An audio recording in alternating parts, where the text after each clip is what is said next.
kalau disebut apa namanya dilarang juga tidak ya. Cuman kan apakah itu kemudian katakanlah akan baik gitu ya? Kalau sebagai efek jerah dalam artian, oh teman-teman jadi tahu nih. Jadi Ya, kan, kalau ada kode etik kan bicaranya moral gitu ya. Bicara moral itu berharap bahwa dengan apa sanksi itu dia kemudian memperbaiki gitu ya.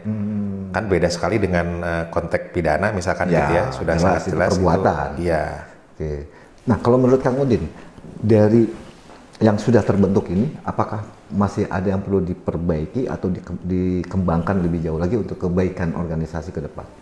Ya, kalau terkait dengan notaris sih menurut saya sudah cukup memadai ya. Artinya kalau ada dugaan tindak pidana misalkan ya, terkait dengan suatu akte itu sudah ada ukurannya melalui Permen Kumham gitu ya. Kalau tidak salah nomor 7 tahun 2016 gitu ya. Di situ disebutkan bagaimana batasannya seorang notaris itu bisa diberikan izin oleh MKNW gitu ya, untuk diperiksa oleh hakim, diperiksa oleh di pengadilan gitu ya, diperiksa oleh kejaksaan atau kepolisian gitu ya. Jadi batasannya jelas, misalkan salah satu itemnya adalah kalau notaris diduga membuat akte tanda petik backdate misalkan. Oke. Kalau diduga ternyata orang yang hadir itu bukan orang yang berkepentingan, artinya bukan orang itu Pak Mahfud, tapi yang menghadap orang lain gitu ya. Itu batasannya kalau tidak salah ada di dalam pasal 27 Permen Kumham 7 2016 ya. Nah, itu berbeda sekali dengan PPAT. Dalam konteks PPAT itu tidak ada cerita itu gitu ya. Berarti jadi kalau tidak ada penghalang, bukan penghalang ya? Ya istilahnya yang menyaring gitu ya. Menyaring betul. Menyaring. Jadi dalam konteks notaris memang kemudian tidak mengesampingkan yang disebut sebagai equality before the law gitu ya.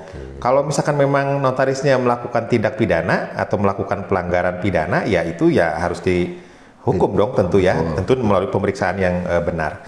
Dalam konteks PPAT ini yang agak berat gitu ya. Kenapa? Karena terkait dengan Permen 2 2018 misalkan, kan tidak diwajibkan penyidik itu gitu misalkan ya mau izin gitu ya. Ambil PPAT tanpa izin, iya, ambil aja. Iya, kalau misalkan memang mau periksa PPAT, periksa aja. Beda gitu ya. Tidak ada, ya. Iya, tidak ada sanksi yang katakanlah gitu ya bahwa kalau nggak izin, kalau misalkan ada penetapan sebagai tersangka menjadi batal, tidak. Karena itu pun hanya diberikan pemberitahuan gitu ya. Tapi makanya, kan berarti kalau tanpa izin gitu kan, kalau bicara akte itu kan rahasia. Dan itu tanggung jawab dari masing-masing notaris, PPAT yang membuat. Ini rahasia, tidak boleh disebarluaskan, tidak boleh diinformasikan kepada yang bukan terkait, dalam artian para pihak. Itu bagaimana kalau misalnya mencomot, diminta aktenya, diminta itu gimana kan? Berarti kerahasiaannya hilang dong. Ya itu tadi, kenapa kemudian kita ingin agar PPAT itu mempunyai level yang sama ya dengan notaris gitu ya. Karena diantaranya itu gitu ya, ada yang disebut sebagai bahwa PPAT itu wajib merahasiakan isi aktenya. Betul. Gitu ya. Nah sementara dalam konteks penyidikan gitu ya, memang kan dalam beberapa status saya misalkan di medsos gitu ya, saya selalu menyebutkan bahwa notaris itu memang diberikan kewenangan untuk merahasiakan jabatan. Sampai undang-undang kemudian mengatakan harus perlu buka. Nah, kan? Ya kalau ada undang-undang yang, makanya saya bilang tadi, level undang-undang kepolisian, misalkan level undang-undang kejaksaan dengan PP, di mana di atasnya? Di bawah. Nah, makanya. PP di bawah, kagak di atas undang-undang. Itu tadi, makanya ini yang harus kemudian dibenahi gitu loh.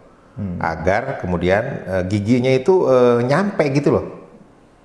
Kalau misalkan levelnya itu masih di bawah undang-undang kejaksaan, di bawah undang-undang kepolisian, ya wassalam. Berarti sampai kapan pun akan tetap seperti ini tuh? Persis. Apalagi misalkan pengaturan terkait dengan pengawasan pembinaan PPAT hanya diatur melalui permen. Gitu ya. Mau permen lollipop, mau permen apa, itu kan namanya juga permen, peraturan menteri gitu ya. Tidak bisa kemudian mengalahkan level yang di atasnya. Ya undang-undang. Berarti memang harus ditingkatkan undang-undang PPAT, kemudian. Persis, makanya waktu saya jadi kabinet perundang-undangan gitu ya, udah kita ini itu masa lalu gitu ya. Berasa masa lalu.